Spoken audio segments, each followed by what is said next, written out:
मेरे साथ पार्टी के सीनियर लीडर, स्पोक्स पर्सन और ऑनरेबल एमएलए आरएस पठानिया साहब, पार्टी के सीनियर लीडर अनवर खान साहब और हमारे मीडिया इंचार्ज साजिद भाई हमारे साथ बैठे हैं। बहुत ही इम्पोर्टेंट इश्यूज पे बात करने के लिए आपको तकलीफ दी है। हम सब जानते हैं अभी 9 अप्रैल को जम्मू कश्मीर लेजिस्लेटिव असेंबली का बजट सेशन पूरा हुआ। एक लंबे अरसे के बाद जम्मू कश्मीर में चुनाव हुआ था और गवर्नमेंट कॉन्स्टिट्यूट हुई, असेंबली कॉन्स्टिट्यूट हुई। लोगों की बहुत उम्मीदें, आशाएं, अपेक्षाएं नई सरकार के साथ जुड़ी हुई और इसलिए भी ज्यादा अपेक्षाएं जुड़ी क्योंकि चुनावी कैंपेन के दौरान सब पॉलिटिकल पार्टीज अपना मंशूर लेके, अपना मैनिफेस्टो लेके लोगों के बीच में पार्टीज जाती हैं। हम भी गए, इसमें कोई शक नहीं। नेशनल कॉन्फ्रेंस जो आज सरकार में है, उन्होंने भी अपने इलेक्शन कैंपेन के दौरान लोगों के बीच में अपना मंशूर जाहिर किया, अपना मैनिफेस्टो रखा, जिसमें उन्होंने बहुत बड़े बड़े वादे किए थे। उमर अब्दुल्ला साहब ने कहा था कि 200 यूनिट बिजली फ्री देंगे, 10 किलो राशन दे देंगे, 5 लाख नौकरियां दे देंगे, हर घर में गैस सिलेंडर दे देंगे। तो इस प्रकार के वादे करके जम्मू कश्मीर के लोगों को गुमराह करके मेजॉरिटी में सीट्स लाई और कश्मीर में विशेषकर और भी ख्वाब दिखाए और भी स्वप्न दिखाए कि 370 आर्टिकल को वापस लाएंगे।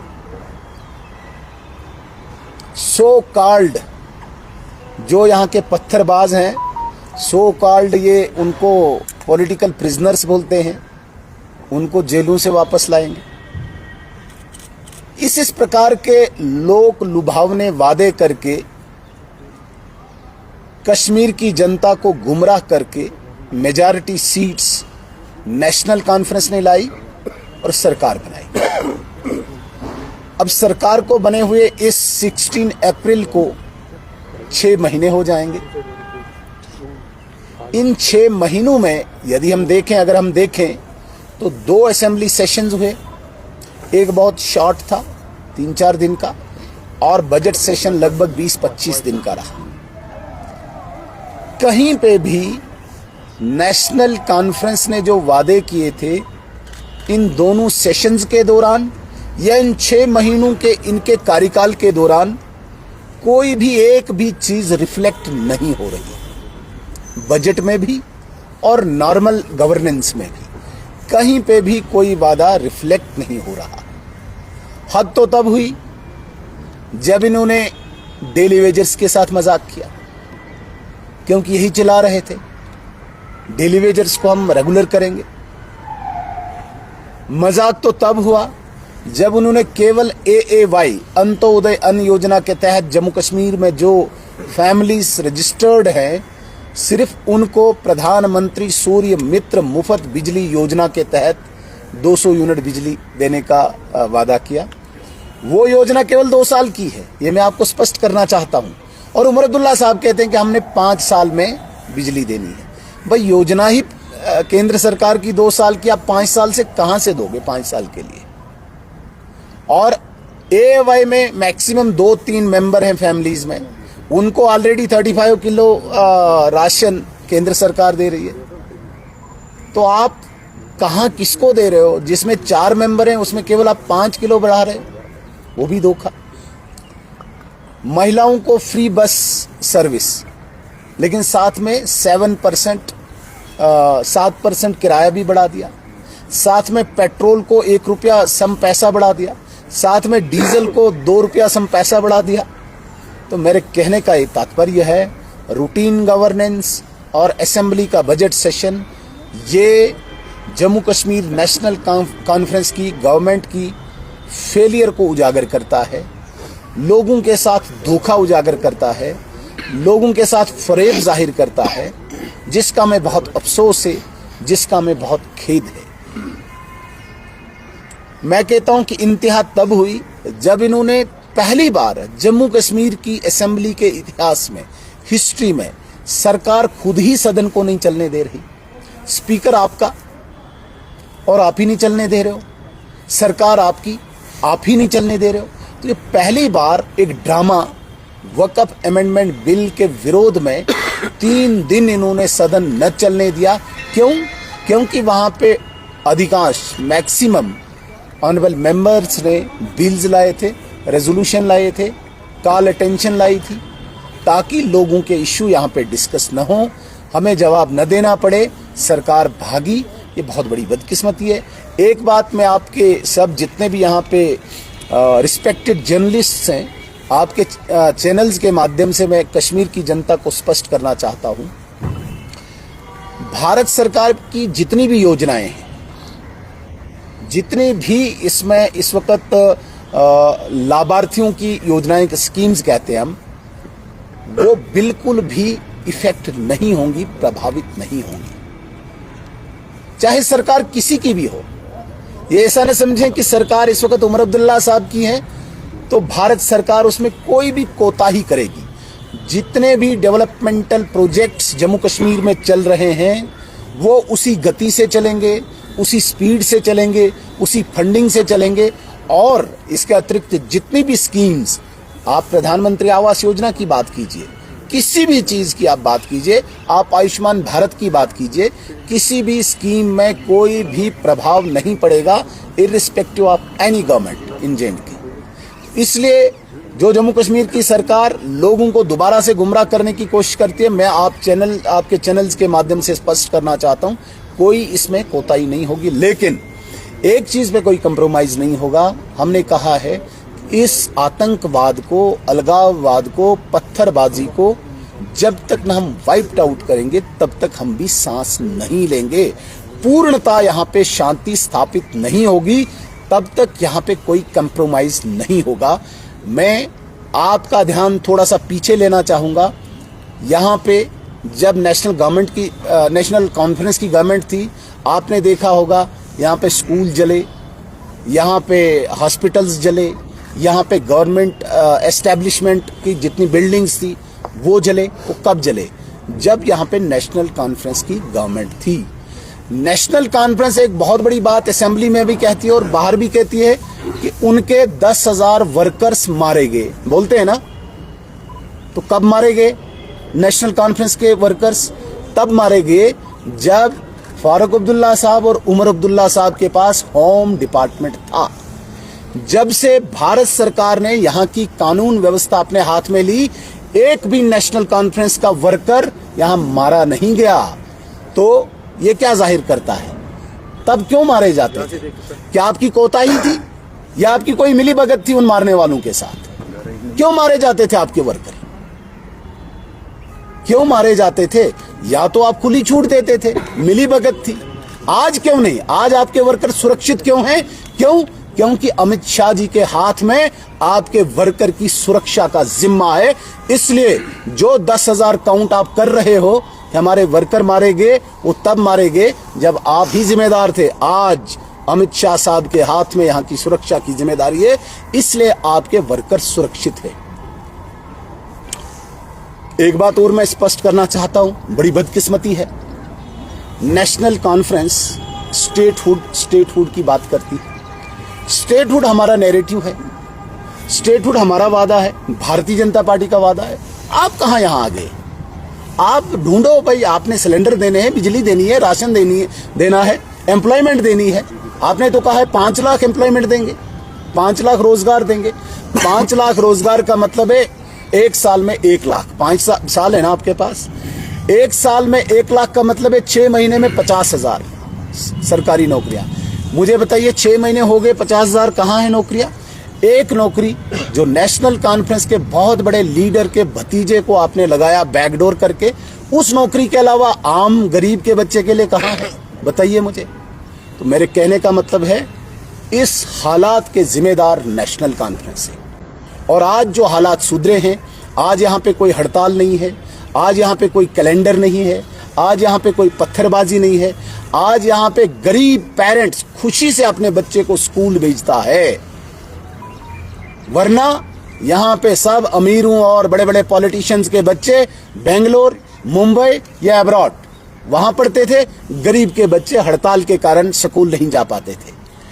दूर की बात क्यों जाते हो आप? यहाँ पे डाउनटाउन जाइए, डाउनटाउन को बताइए, डाउनटाउन के लोगों को पिछले 15-20 साल आपको दुकान खोलने का कभी मौका मिला? नहीं मिला।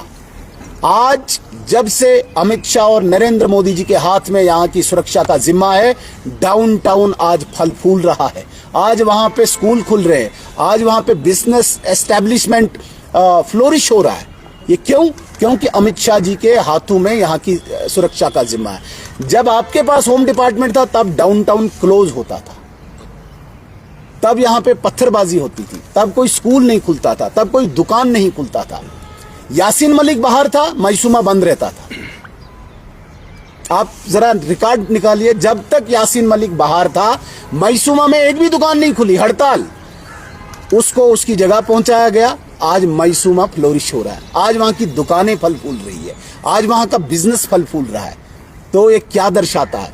ये दर्शाता है कि नेशनल कॉन्फ्रेंस ने कभी भी कश्मीर की शांति के लिए कोई प्रयास नहीं किया। और आज भी हम स्पष्ट करना चाहते हैं, बड़ी बदकिस्मती की बात है कि जिन एमएलएज को बिजली, पानी, सड़क, स्कूल, अस्पताल के लिए आपने यहां से असेंबली में भेजा, वहां पे वो नेशनल कॉन्फ्रेंस के एमएलए नारे तकबीर अल्लाहू अकबर का नारा देते। इसलिए भेजा था तुमको।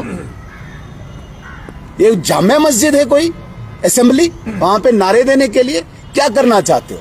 प्रवोक करना चाहते हो? गुमराह करना चाहते हो? ये भारतीय जनता पार्टी के विधायक हैं जो अनुशासित हैं, जो संयमित हैं। वरना ऐसी चीजों से तो कभी भी रिलीजियस एक डिवीजन पैदा हो सकता है कहीं पे भी।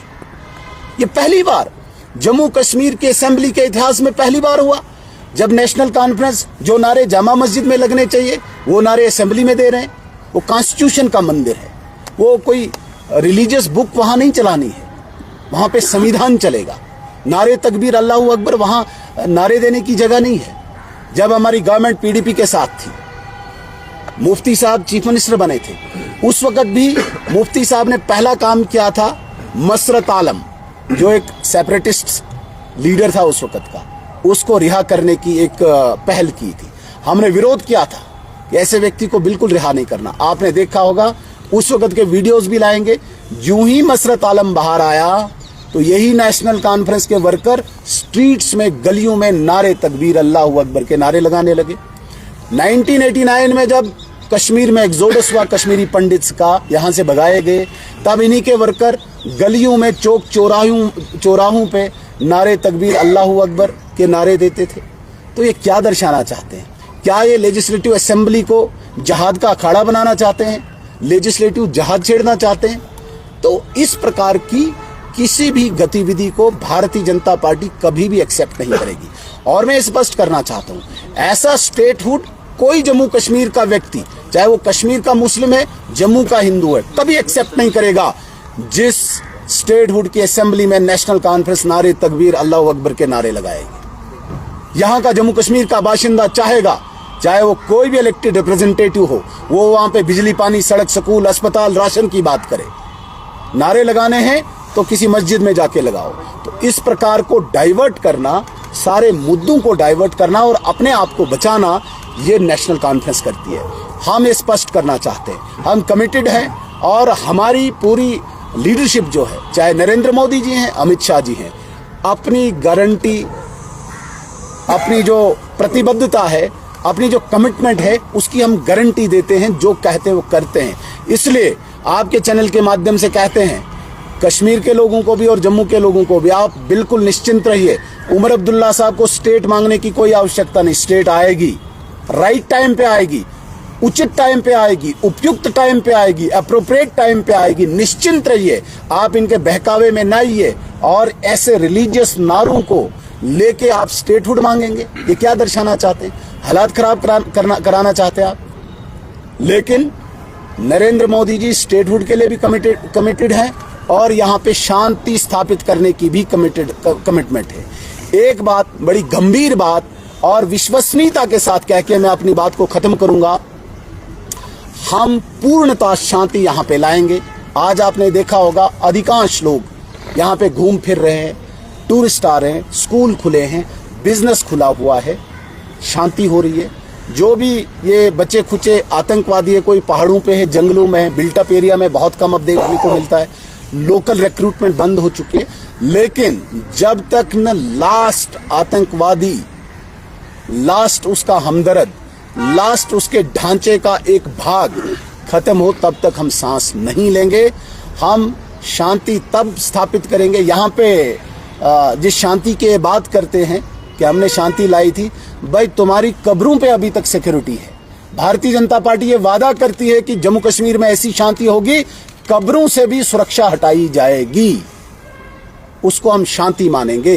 तो इस प्रकार की शांति स्थापित करना, भारतीय जनता पार्टी की कमिटी वादों से नहीं भागे, अपनी जिम्मेदारी से नहीं भागे, दिल्ली और लंदन के टूर कम करे, यहां पे लोगों की मुसीबतों के लिए फ्रंट पे आए।